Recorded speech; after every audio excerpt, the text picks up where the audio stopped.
Magandang araw! Ngayon nga ay Sabado at inimbitahan kami ng aming mga pinsan na mag-swimming sa isang resort sa Barangay Anibong, Infanta, Quezon. At talaga naman na ready na ang batang ito na super cute sa kanyang outfit.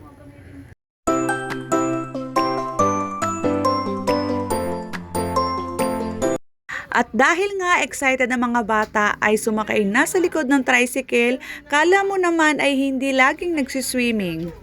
Ang pangalan nga ng pupuntahan naming resort ay Daisy Garden Resort at ngayon lang kami makakapunta dito kaya naman tingnan natin kung maganda ba at okay ba dito na mag-spend ng weekend. At ang sabi nga nila ay marami daw doong halaman at mga bulaklak kaya naman ang pinangalan dito ay Daisy Garden.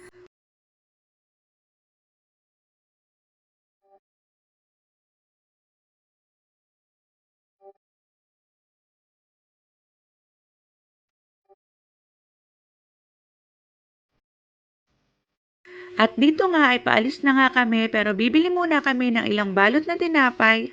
Alam naman namin na maraming pagkain doon pero kailangan pa rin namin bumili ng extra merienda dahil marami din kami kasamang bata.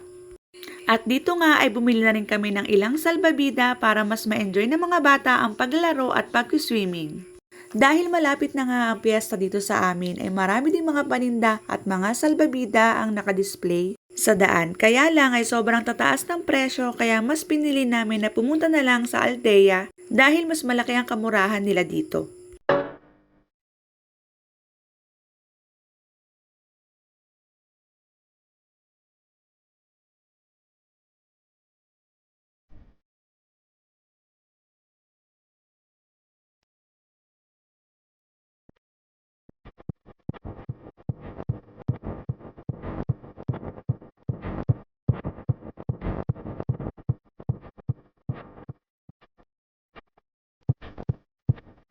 At first time na namin na pumunta sa Daisy Resort kaya naman hindi namin alam kung saan ba talaga ang exact location nito.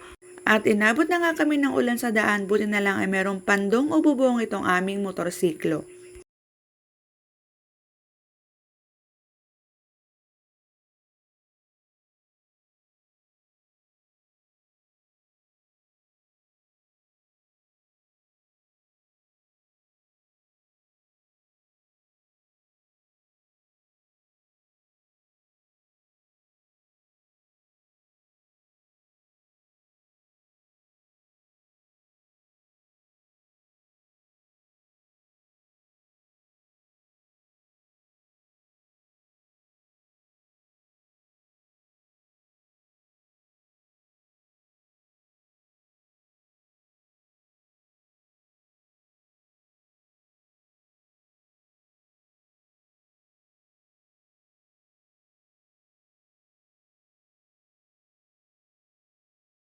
And finally ay nandito na nga kami at ang cottage dito ay merong 300, 800 and 1,000 pesos.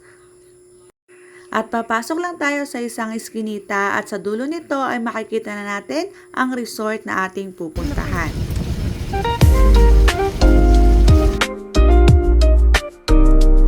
At pagpasok mo nga ay makikita mo agad ang napakaraming halaman at napakaraming bulaklak na iba't ibang kulay. Dahil nga weekend ay napakarami talagang tao dito sa Daisy Resort.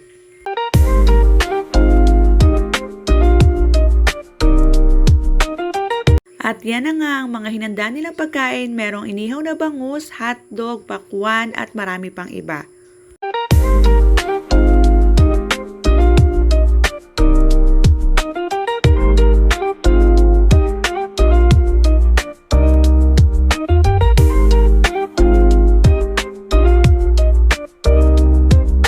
At meron nga ditong dalawang swimming pool para sa mga bata at para sa mga adult. At meron din ditong slide kaya naman talaga nag-e-enjoy ang mga tao dito. Ang entrance nga pala dito ay 50 pesos para sa mga bata at 100 pesos naman para sa mga matatanda.